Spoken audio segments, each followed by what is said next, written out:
judgment gets in the way of a whole lot of things in our life. And I was challenged in this particular clearing to not let judgment get in the way of the work that I do. I'll share that with you in today's episode.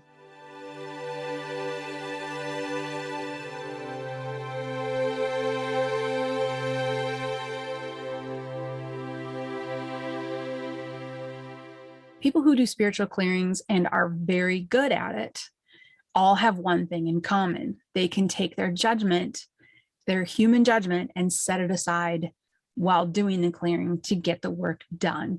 And this particular clearing that I'm going to share with you, wow, did I have to really set my judgment aside. I walked into this clearing. It was a woman, she owned the home. She was very intuitive already, the living homeowner was, and she knew something was really wrong and really dark and really off. And I got there and instantly saw a male spirit, and he almost looked frightened of me, which 1 + 1 wasn't 2 there. There was nothing, no harm intended. So I approached him gently, calmly, and just, in my mind, I said, "Are you okay?" And he said, you can't do anything about this. You can't do anything about this. I messed up. And he was in this whirlwind of confusion. And you see this a lot with spirits that are stuck. The crossing over process is so automatic. It is so free flowing that a spirit has to have a particular fear or reason to stop the transition process. I tell people it's like an escalator or like a people mover. It's just automatically going forward. And there has to be an action that actually stops the spirit from crossing over. Well, for him, it was fear. It was fear of a mistake he had made. But he was so consumed in this fear. He was so consumed in the story of what had happened and of the situation, the real life situation that had actually happened to him, that he was in this a state of confusion, and he had stepped just far enough out of linear time. I mean, not completely out of it, but he was sort of in and out of linear time, that he was thinking of 7 different components of this situation all at once. And they were all very dark. They were all very, very dark. And so the best way I can explain it is I had to read him. Like I would read a living person. I had to read the energy around him and what was kind of swirling, because he wouldn't, he couldn't really just have a linear conversation with me. There was so much confusion for him.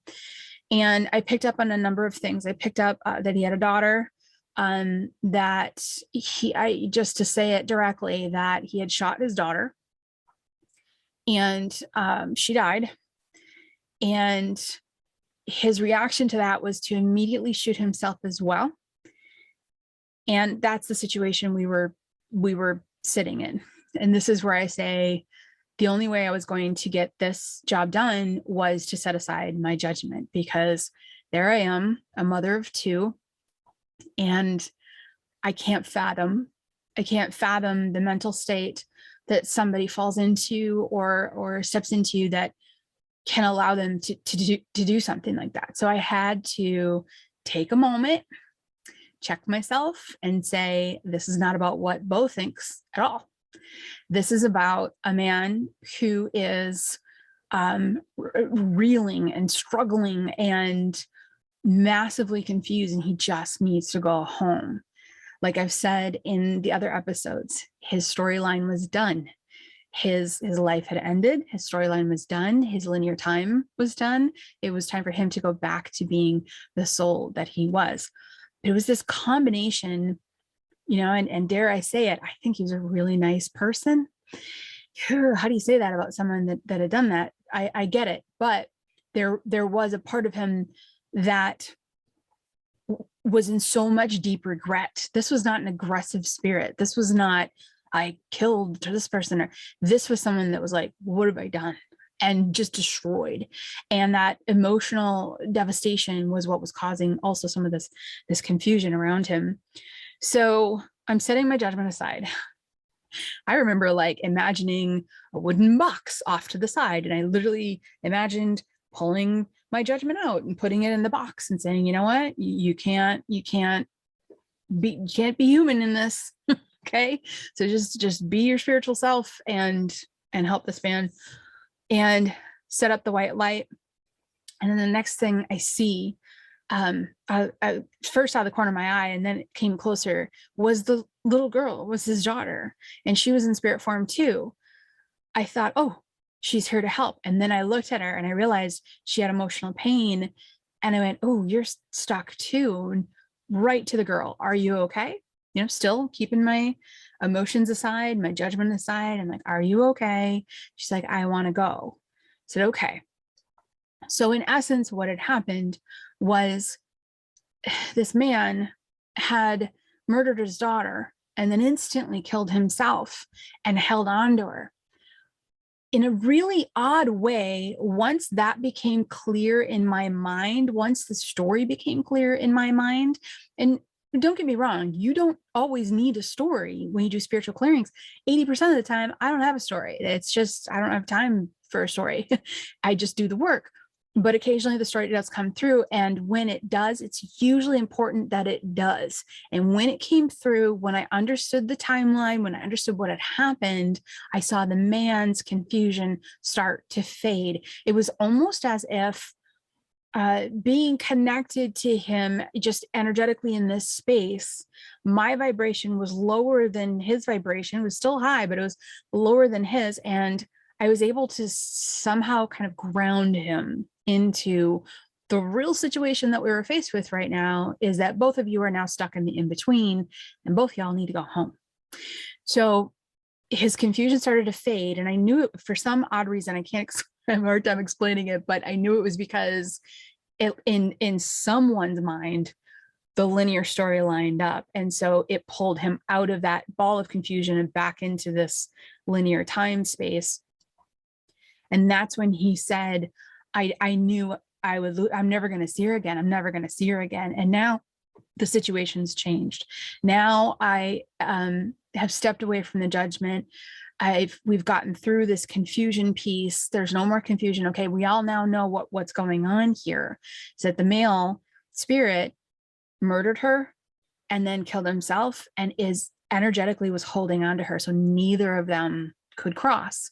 Again, guess what happened? That little box of judgment, that lid cracked open a little bit. And I had that moment of thinking, well, it's bad enough what happened. Now you're going to like not let her cross. So, okay. All right.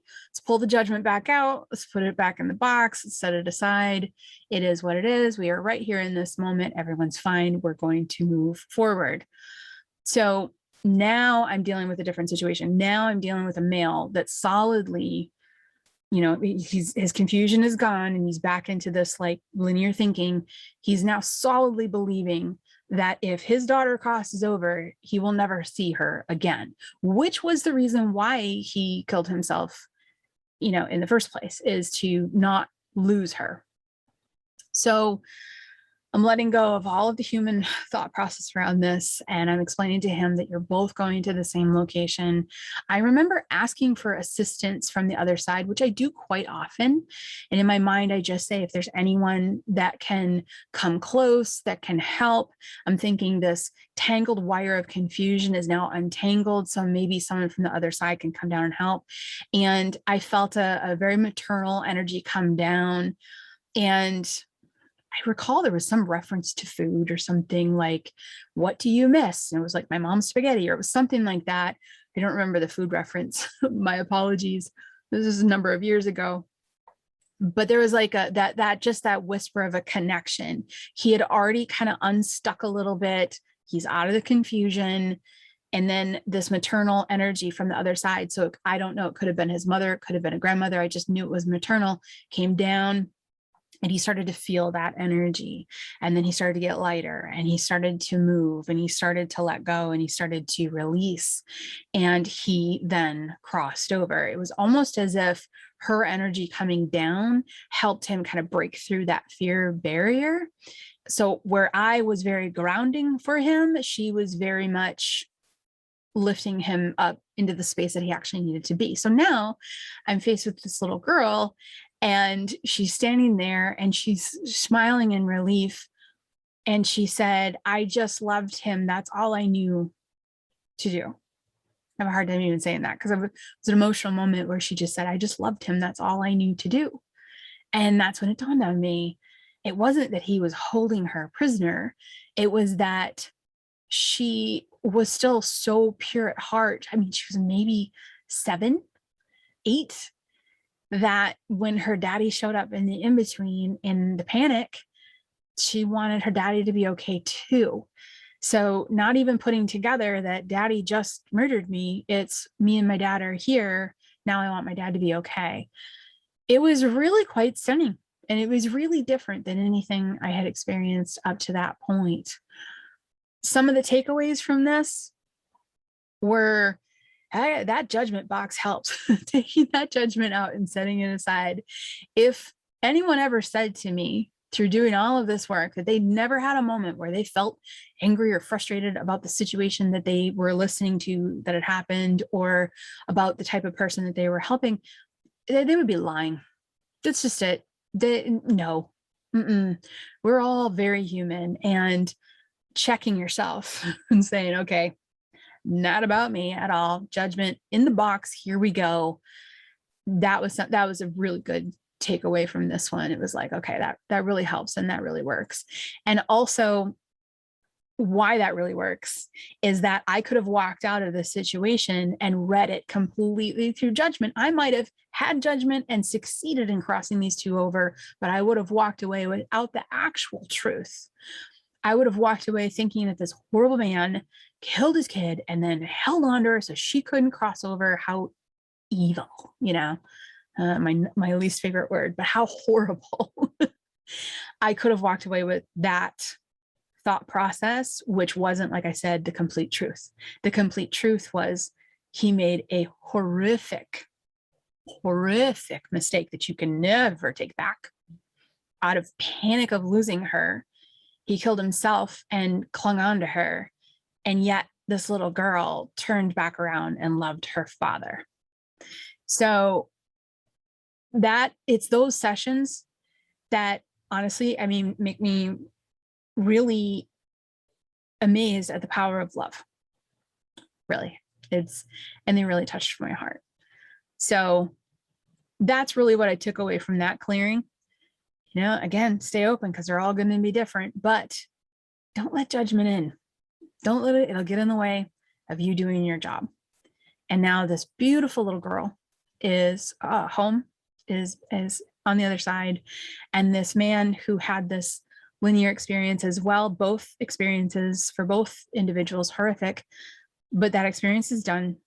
And he's able to release that mental piece, that linear timeline, what I like to call the programming body. And he was able to return back home, back to that unconditional love state that he belongs in. And in the end, this was a great one, a great reminder to myself even, that ghosts are people too. This podcast is brought to you by the SAGE Method, the most comprehensive and down-to-earth intuitive development training available. Is this your year? Is it finally your time to increase your intuition, bring in more abundance, and experience the bliss you deserve? If yes, then join thousands of students across the world for a 7-week journey to uncover your natural, beautiful, and strong intuition. Visit us at thesagemethod.com for more information.